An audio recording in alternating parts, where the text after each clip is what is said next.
Hi all. I would say good morning. It's quite early in the morning. Well, late at night, early in the morning, depending how you see it. Just landed in Paris, but I didn't get a chance to do my Fendi review earlier, so I'm gonna do it now. This was Fendi Autumn Winter 19 menswear. Usual location, they do the same location every time, which is transformed each season with different themes. This season, very plush, very sumptuous.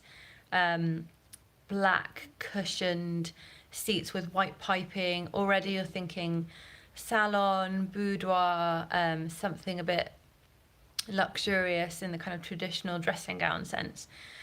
So that was rather exciting. Cushions are very a nice luxury for onlookers, I must say. And the invite, which I don't have with me because it was very clunky to carry, was a Fendi book which you opened, and you know when they have a stash on the inside so you can cut the inside out and hide something in the middle. The invite was hidden in the middle. So already kind of library, luxury, beautiful piping, sort of Art Deco atmosphere, and lots of black all the way to the end of the runway, which was huge shelves and a swirling bookcase of kind of Fendi books, much like the invite. The fashion here, very much akin to the set, so really sumptuous, really sensual, lots and lots of tailoring, as you would expect for one of the classic fashion houses. However, given lots of interesting kind of cheeky twists, so lots of suits with zips up the back and zips up the front, of which you can cut and paste as you wish. So you could buy 3 jackets and have 6 or more. My maths is so awful, but you can zip and adjust as you want. And there's different kind of comments or tones throughout. So kind of a darker shade on one side, a beige on the other, lots of beige throughout this collection. A nice beige, kind of caramelly tones throughout, which is quite common for Fendi. That's what happened with the women's wear last season. This zipping idea, however lovely it was and however lovely it works with the clothes, was actually quite a big focus on Marni menswear last season. So not entirely original, but this idea of duality and the idea of 2 different things that can come together and morph into a different look is very Fendi. And the kind of key 2 things that you can focus on throughout the collection is, or one of the main dualities, is the idea of these logos. So there's this slightly more futuristic Fendi logo alongside this beautiful calligraphy. So you could potentially have a jacket with both on, or trousers or a coat covered in calligraphy and then cut and paste. So that was really beautiful and exciting. The material choice was also really sumptuous, really luxurious. Lots of organza, lots of sheers, which again is this kind of cheeky, slightly seedy, what can you see through? Can you see my underwear? Yes, you can. But that's all kind of fun, but still with this beautiful sartorial edge and beautiful shoulder.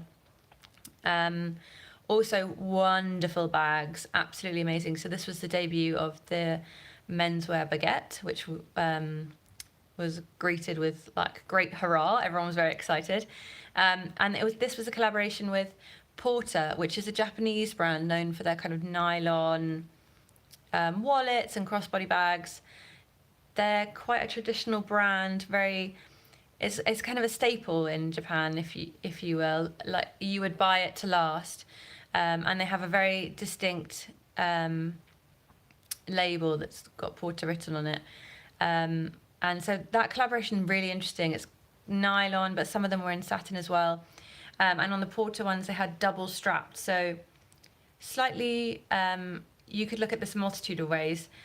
The double strap went up like a harness and then round the waist as well. So you can look at it in the kind of sensual, slightly seedy undertone that we have here, as kind of kinky and kind of strappy, or you can look at it as this super practical, which is much more in keeping with Porter.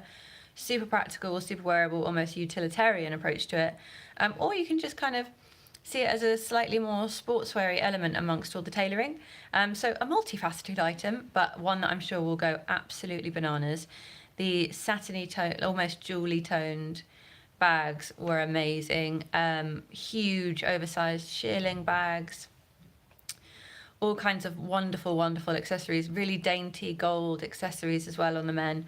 Really fantastic. There were a few other items that I was a bit like, have we seen this before? Potentially. Some large puffer jackets, really oversized, which kind of felt a little Balenciaga. Likewise, what felt a little Balenciaga was there was a pattern or print throughout. Some cases it was kind of doodles and little notes and bits and bobs, which actually is kind of in keeping with the menswear last season. There was lots of artistry there, but this was in collaboration with Karl. This whole collection was in collaboration with Karl Lagerfeld.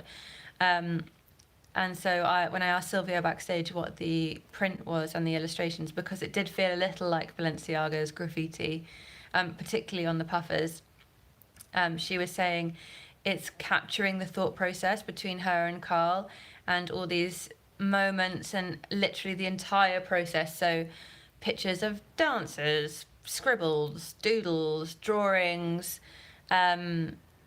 filmic references, anything and everything. They collated the whole thing and created this print. And so actually once you look closer, there's roses and all sorts of different things, and it's nothing like the graffiti at Balenciaga. So initial reaction, ooh, looks a bit familiar, shape-wise a bit familiar, but actually the print was really unique and really lovely, and I think a really nice way to show the collaboration rather than coming up with a weird logo or something, or twisting two logos together. The shoes also slightly Calvin Klein-esque, but when I say that, I mean they're kind of sharp, smart boots, but with a not tailored, what am I saying? With an outline in a different colour, so kind of a border, an external border on the sole, if that makes any sense whatsoever.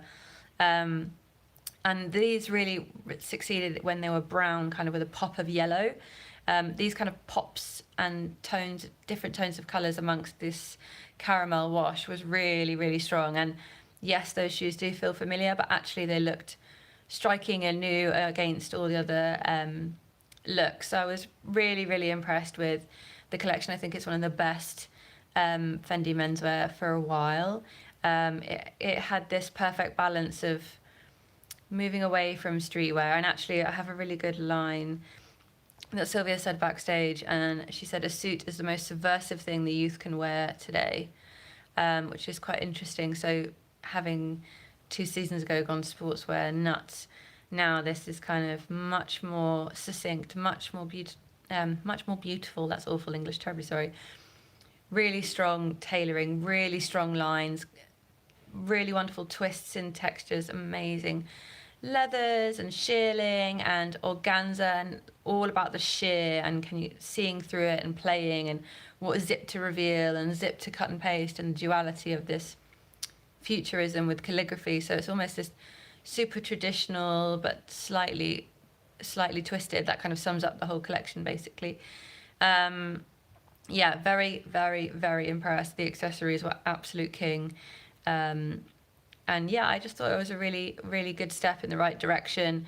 Good move towards the more sartorial lines and shapes, and then great accessories to back it up. So was really, really impressed. I think it will do phenomenally well. And I'd like to see more in this direction. I really hope the women's wear follows suit. And I really enjoy that wash of kind of caramel beige too. So yes, that's Milan wrapped. We'll be doing lots of Paris reviews tomorrow.